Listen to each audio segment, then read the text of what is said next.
मालूम होता है शारिक आपके सारे राज जानता है। सुल्तान ने जबर पड़ने के बाद कहा, जब आप तक जबरा हुआ था तो इन चीजों का बंदोबस्त आपको उसी वक्त कर लेना चाहिए था। मैं किस बात का ख्याल रखता। मैंने अपने ही बंदे बुज़दिल निकले, आज तक उनका पता नहीं चला सके। और वो शारिक, वो तो छलावा है छलावा, पलक झपकने की देर में हर जगह पहुंच जाता है। मैंने वो सोना 4 महीने पहले उस तहखाने में रखवाया था।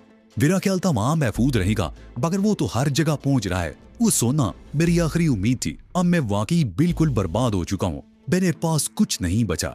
हाथी मरकर भी 1.25 लाख का होता है हाजी साहब, सुल्तान ने कहा। और आप तो अभी जिंदा हैं, या आपके पास कुछ नहीं बचा तो क्या हुआ? बाहर तो अभी आपकी वही कदरों कीमत है। आपके इस इशारे पर आपके कदमों पर दौलत के अंबार लग सकते हैं। आपको चलसे के लिए बाहर क्यों नहीं चले जाते? बाहर कैसे चला जाऊं? हाजी ने कहा, तमाम रास्तों की निगरानी हो रही है। मैं तो इस शहर से बाहर नहीं निकल सकता। मुल्क से कैसे बाहर निकलूंगा? और फिर ये तुम्हारी खुशफहमी है कि लोग मेरे कदमों पर दौलत के अंबार लगा देंगे। अब इस बात को भूल जाओ कि बाहर के मुल्कों में मेरी कोई कदरों कीमत है। अब कोई भी मुझे अपने करीब भी बैठने नहीं देगा। ये बड़ा गंदा कारोबार है। सुल्तान लोगों को मेरी नहीं, हीरवर की जरूरत थी, जिससे वो दौलत कमाते थे। अब मैं उन्हें हीरवन सप्लाई नहीं कर सकता, इसलिए किसी को मेरी जरूरत नहीं होगी। बैरून मुल्क की क्या बात करते हो? यहीं पर आजमा कर देख लो। जिन्हें मैंने करोड़ों का फायदा पहुंचाया है, वो अब मुझे एक टिक्का भी नहीं देंगे। लोग नोटों के थैले भर भर कर मेरे पास आते थे, और हम कोई मुझसे मिलने को तैयार नहीं। इसमें शुबा नहीं कि सूरत बहुत संगीन है, सुल्तान ने कहा। लेकिन सवाल ये पैदा होता है कि शारिक का बंदोबस्त क्या किया जाए? उसका बंदोबस्त उसी सूरत में किया जा सकता है जब उसका कोई सुराग मिले। हाजी ने कहा, मैंने मकसूद को बुलाया है, वो आ जाए तो कुछ सोचते हैं। इसी दौरान सुल्तान का मुलाजिम चाय बनाकर ले आया। उसने एक एक कप सबके सामने रख दिया। पानी पिलाओ मुझे, हाजी ने कहा। मुलाजिम ने गिलास पानी ले आया। हाजी का हल्क खुश हो रहा था। उसने एक ही सांस में पूरा गिलास हल्क में उंडेल लिया और फिर कप उठाकर हल्की हल्की चुस्कियां लेने लगा। रॉबर्ट वाज बरामदे में बैठा हुआ था। 1.5 घंटे बाद एक पेजरो गरीब वाली तरफ से गेट के सामने आकर ये हाजी को बताया, फिर जाकर गेट खोल दिया। वो मकसूद था। वो जैसे ही कमरे में दाखिल हुआ, हाजी उस पर चढ़ दौड़ा। ये सब क्या हो रहा है मकसूद? वो अखबार उसके सामने लहराते हुए चीखा, उसने मुझे बर्बाद करके रख दिया है और तुम तक सुराग तक नहीं लगा सके। अब ये कहां तक जाएगा? इसे तलाश करो, अपने सारे आदमी लगा दो। अपने पास आदमी है ही कहां हाजी साहब? मकसूद ने जवाब दिया। अब कोई भी हमारे करीब फटकने को तैयार नहीं। जो लोग कुत्तों की तरह हमारे पीछे ढूंढी लाते फिरते थे, और वो हमारे साय से भी बच गए हैं। और वैसे भी आजकल सारे धंधे ठप हो रहे हैं। पुलिस के डर से छोटे छोटे परचून फरोश भी रोपोश है। हमारे पास कोई ऐसा आदमी नहीं जिसे शारिक वगैरह की तलाश में लगाया जा सके। तो फिर वो हमें तलाश कर लेगा, हाजी गुर्राया। उस रोज उसने धमकी दी थी कि अब वो खुद सामने आएगा। ये तो दुआएं दो करामत को उसने मरकर भी यहाँ का पता नहीं बताया, वरना अब तक वो यहाँ पहुंच चुका होता। एक बात समझ में आती है हाजी साहब, मकसूद ने कहा। शारिक की माँ और बहन को तलाश किया जाए। वो हमारे कब्जे में आ जाए तो शारिक खुद बखुद हमारे कदमों पर झुक जाएगा। माँ और बहन को? हाजी घुर्राया। बर्दों को तो आज तक तलाश नहीं कर सके। बुर्कापोश औरतों को कैसे तलाश कर लोगे? उन्हें तलाश कर लेना ज्यादा आसान है हाजी साहब, मकसूद ने मुस्कुराते हुए कहा। मुझे ये तो पता चल गया है कि शारिक ने 4 रोज पहले अपनी माँ और बहन को गुजरांवाला भेज दिया था। आपको याद होगा तफैन नामी रिक्शा ड्राइवर भी उन लोगों के साथ मिल गया था और अब भी उन्हीं के साथ है।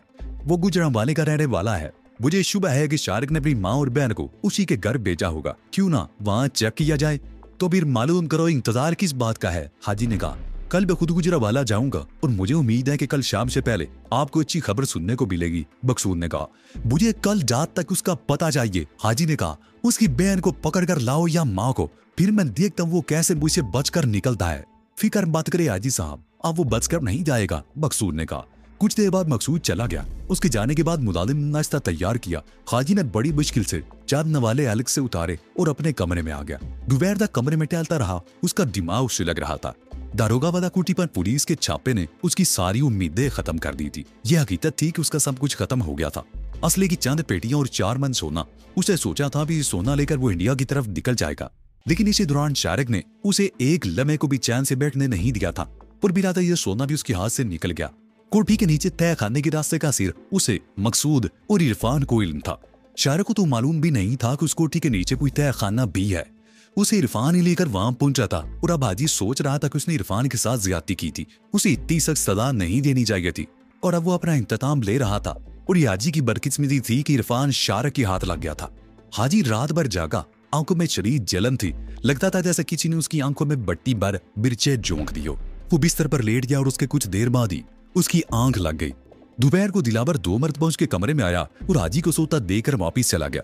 उसने हाजी को जगाने की हिम्मत नहीं की थी। 4 बजे दी बाजी की आंख खुली। उसके बाद वो तकरीबन 1 घंटे तक बिस्तर पर पड़ा रहा।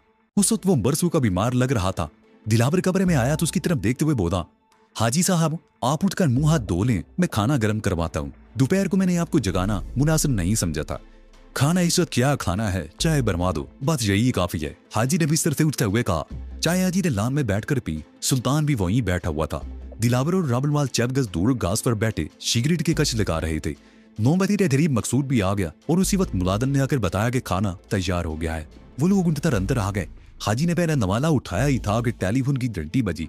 सुल्तान के मुलादिम ने आगे बढ़कर रसीवर उठाया। चंद सेकंड की बात की, फिर बेद की तरफ देखते हुए बोला, हाजी साहब के लिए फोन है, कोई शमीना बीबी है। हाजी के हाथ से नवाला छूट गया और वैसे ज़्यादा नजरों से वो फोन की तरफ देखने लगा। मेरा ख्याल है हाजी के खिलाफ फैसला कोई कदम उठा ही लेना चाहिए। ये बात समीना ने कही थी। वो सब लोग उस वक्त हाल कमरे में बैठे चाय पी रहे थे और वक्त शाम 6 बजे का था। आज सुबह अखबार में अपनी कोठी पर छापे की खबर पढ़कर वो पागल हो गया होगा। ये उसके ताबूत में आखिरी हील थी और अब मेरा ख्याल उसका जनाजा ही उठाना पड़ेगा।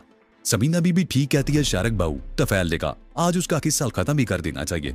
और उसके बाद क्या होगा? शारिक ने उसे घूरा, अगर हाजी से मुकाबले में बच गया तो अपने आप को पुलिस के हवाले कर दूंगा और कसम अल्लाह की आप लोगों के बारे में जबान नहीं खोलूंगा। तफैल ने जवाब दिया, तो फिर ठीक है, तैयार हो जाओ, हम थोड़ी देर बाद रवाना हो जाएंगे, लेकिन गाड़ी कहाँ से आएगी? शारिक बोला, गाड़ी की फिक्र मत करो, मैं अभी आधे घंटे में लेकर आता हूँ। तफैल कहते हुए उठ गया।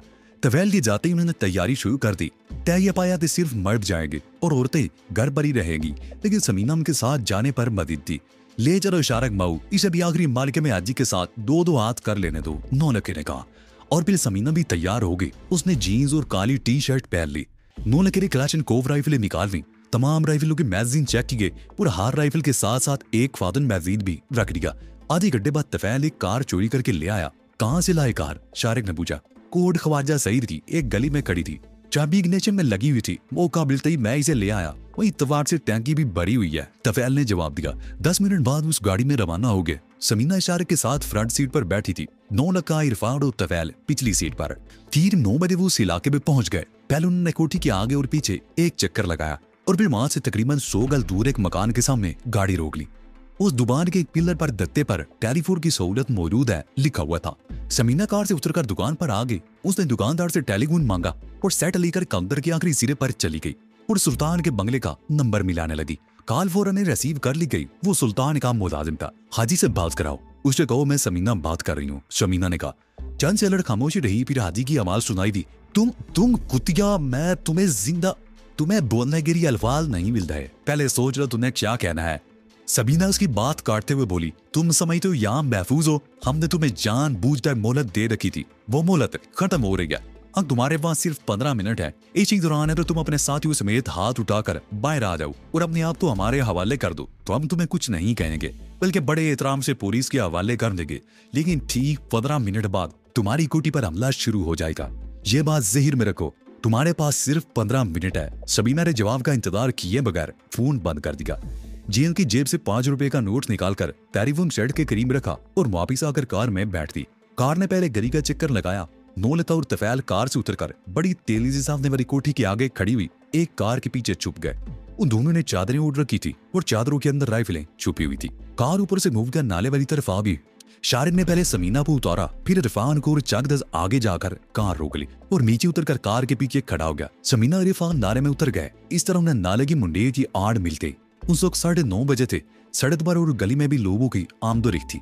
अंदेशा था कि गली में आने जाने वाला कोई आदमी फायरिंग की जद में ना आ जाए, लेकिन नौलखे को इत्मीनान था कि फायरिंग शुरू होते ही लोग घरों में दुबक जाएंगे। हाजी को दी हुई मोहलत के 15 मिनट पूरे होते ही समीना ने नाले में पड़ा हुआ एक पत्थर उठाकर पूरी कुव्वत से कोठी की तरफ उछाल दिया। पत्थर गालबर बरामदे की छत पर गिरा था। उसके फौरन ही बाद अंदर से फायरिंग शुरू होगी, जिसका मतलब था कि वो लोग भी मुकाबले के लिए तैयार बैठे थे। शारिक, समीना और इरफान ने भी फायरिंग शुरू कर दी। फिजा फायरिंग की आवाजों से गूंज उठी। गली एकदम सुनसान होगी। लोगों ने अपने घरों की बत्तियां बुझा दी। साथ वाली कोठी के गेट के सामने खड़ी हुई कार के पीछे छुपे हुए नौलखे ने भी फायर खोल दिया। रामरवाद उस तरफ आने वाले बरामदे की छत पर बैठा हुआ था। उसने भी जवाबी फायरिंग शुरू कर दी। उसकी चलाई हुई गोलियों ने कार को चिल्ली कर दिया। कार के दूसरी तरफ तफैल ने फायर खोल दिया। रामनवाज उसकी गोरी हुई जद में आ गया और वो चीखता हुआ बरामदे की छत से नीचे गिर पड़ा। मैं कोठी के अंदर जा रहा हूँ। नौनके ने तफैल की तरफ देखते हुए था, तुम यहीं रुको, कोई छत पर से फायरिंग करे तो तुम भी फायर खोल देना। रुक जाओ नौनखा, अंदर जाना खतरनाक होगा, तफैल चीखा। मगर नौनखा कार की आड़ से निकलकर हाजी वाली कोठी की तरफ दौड़ा। उसने हैरत अंगेज तौर पर 5 फुट ऊंची दीवार पर चढ़कर दूसरी तरफ छलांग लगा दी। वो दब की आवाज से नीचे गिरा और बरामदे की तरफ दौड़ पड़ा। उसी लम्हे बरामदे वाले दरवाजे की आड़ से फायरिंग शुरू हो गई। वो हाजी था जो कलाशनकोव से फायरिंग कर रहा था। नौनके ने आम की दरख्त के पीछे छलांग लगा दी और तने की आड़ लेकर फायरिंग करने लगा। दरवाजे की तरफ से फायरिंग यूं की तो नौनका दरख्त की आड़ से निकलकर बरामदे की तरफ दौड़ा। हाजी उस वक्त राइफल का मैगजीन बदल रहा था। उसने नौनके को आते देखा तो फायर खोल दिया। नौनका रुक गया। उसके जिस्म को इस तरह झटके लग रहे थे जैसे उसने बिजली के नंगे तार को छू लिया हो। उसका जिस्म गोलियों से झिल्ली हो गया, लेकिन वो गिरा नहीं, वो संभल गया। उसे राइफल को दोनों हाथों से पकड़ा और 2 कदम आगे बढ़ गया। हाजी की आंखें खौफ और दहशत से फैल गई। नौनके का जिस्म गोलियों से झिलनी था। खून की कई धारें बह रही थी, लेकिन वो राइफल ताने आगे आ रहा था। उसने जैसी ही राइफल सीधी की, हाजी ने एक बार फिर ट्रैगर दबा दिया। इस मरतबा भी कई गोलियां नौनके के जिस्म में पेवस्त हो गई। फिर वो लड़खड़ाया। इस मरतबा वो नहीं संभल सका, लेकिन इस मरतबा उसकी उंगली ने भी ट्रैगर दबा दिया। उसकी राइफल से निकलने वाली गोलियां दीवार में पेवस्त होने लगी। फिर वो धड़ाम से गिरा और उसकी राइफल भी खामोश हो गई। तफैल ने नौनका की भयानक चीखों की आवाज सुन ली थी। वो कार यार्ड से निकलकर दौड़ता हुआ दीवार पर चढ़ गया। अंदर कूदते ही उसने नौनके को खून ने लथपथ बेइसु हरकत पड़े देख लिया था। वो एक दरख्ती यार्ड में खड़े होकर फायरिंग करने लगा। वो नके चीफों की आवाज शारक ने भी सुनी थी। वो चीखता हुआ 7 वाली कोठी की तरफ दौड़ा और दीवार पर चढ़कर हाजी वाली कोठी में कूद गया और तरफ की यार्ड से कब्रों की खिड़कियों की तरफ फायरिंग करने लगा। समीना और इरफान को भी कोठी तक आने का मौका मिल गया था। वो भी अंधाधुंध फायरिंग कर रहे थे और फिर शारक दताइल की परवाह किए बगैर आगे बढ़ाया। उसने भी नौनके की लाश देख ली थी और उसका दिमाग घूम गया था। तफैल, तुम उस तरफ से फायरिंग जारी रखो, मैं अंदर जा रहा हूँ। शारक चीखता हुआ बरामदे की तरफ दौड़ा। उसने पैर की ठोकर से दरवाजा खोला तो हाजी एक तरफ से दौड़ता हुआ दूसरी तरफ जा रहा था। उसने मुड़कर फायर किया, मगर उसकी राइफल खाली हो चुकी थी। शारक मौत के फरिश्ते की तरह उसके सामने खड़ा था। शारक ने लम्हा जाया किए बगैर फायर खोल दिया। हाजी के जिस्म में कई सुराख हो गए। उसके मुंह से निकलने वाली चीखें बड़ी खौफनाक थी। दूसरी तरफ समीना और इरफान को भी अंदर आने का मौका मिल गया। वो भी अंधाधुंध फायरिंग करते हुए अंदर घुस आए और फिर समीना चीख कर गिरी।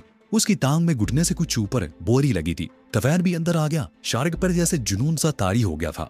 मुंह लोगों को चुन चुन कर खत्म कर रहा था। तफैल और इरफान भी अंधाधुंध गोलियां बरसा रहे थे और फिर उनकी फायरिंग का जवाब देने वाला कोई नहीं रहा। कोठी में मुख्तलिफ जगहों पर हाजी और उसके साथियों की 6 लाशें बिखरी हुई थी। 7वीं लाश तो नौनके की थी जो बरामदे में पड़ी थी। समीना जख्मी थी और उसकी टांग से खून बह रहा था। गोली रान का गोश्त चीवती हुई निकलती थी। इरफान, गाड़ी लेकर आओ, जल्दी करो, शारक चीखा। उस तरफ मकसूल की पेजरो खड़ी है। तफैल चीखा, उस तरफ से निकलो।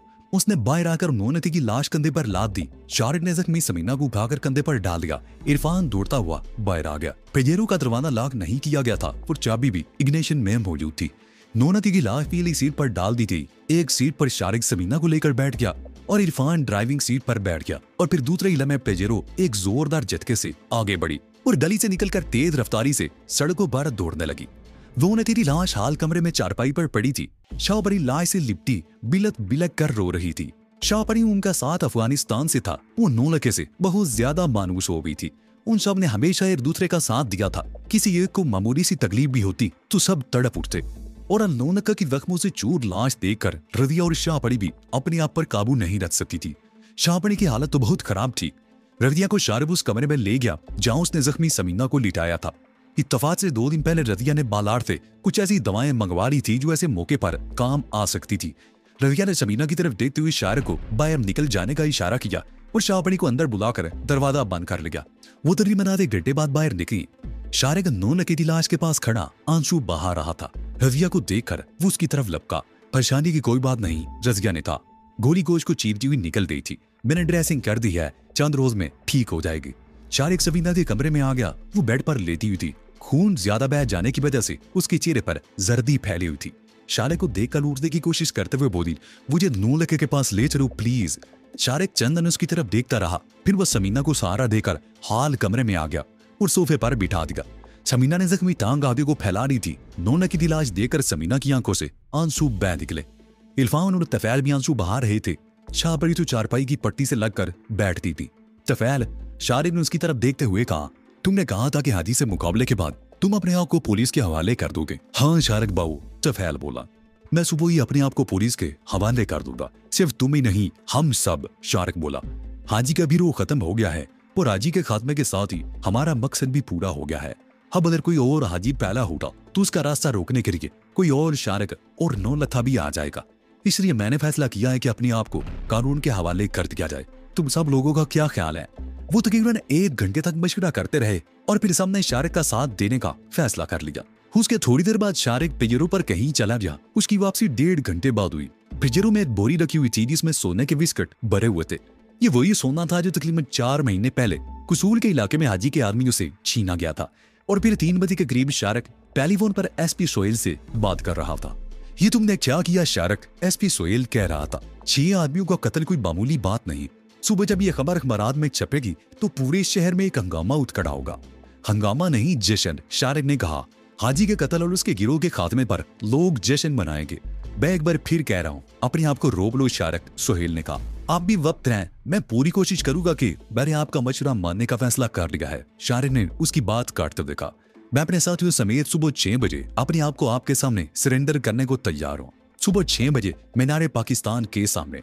लेकिन एक बात ज़हन में रखिएगा, अगर उस वक्त किसी पुलिस वाले ने हम पर राइफल उठाने की कोशिश की तो हम बिला लिहाज फायर खोल देंगे और मरने से पहले 20-30 आदमियों को खत्म कर देंगे। तुम फिक्र मत करो, ऐसी कोई बात नहीं होगी, सोहेल ने कहा। उसके लहजे में अजीब सा तासर था। मुझे तुम्हारी इस फैसले पर खुशी हुई है। मैं भी डीआईजी साहब से बात करता हूँ, लेकिन ऐसा ना हो कि आखिरी वक्त पर तुम अपना फैसला बदल दो। मैंने जो फैसला किया है वो बदल नहीं सकता, शारिक बोला। सुबह ठीक 6 बजे मीनारे पाकिस्तान के सामने उसने फोन बंद कर दिया और फिर ठीक 5 बजे वो कोठी से निकल गया। ड्राइविंग सीट पर शारिक था, उसके साथ अगली सीट पर समीना और शाहपरी, पिछली सीट पर रज़िया, इरफान और तफैल थे। आखिरी सीट की तरह सफेद चादर से ढकी हुई 9 लड़के की लाश पड़ी थी। मीनारे पाकिस्तान के सामने सड़क पर दूर तक पुलिस के मुसल्लह जवान खड़े थे।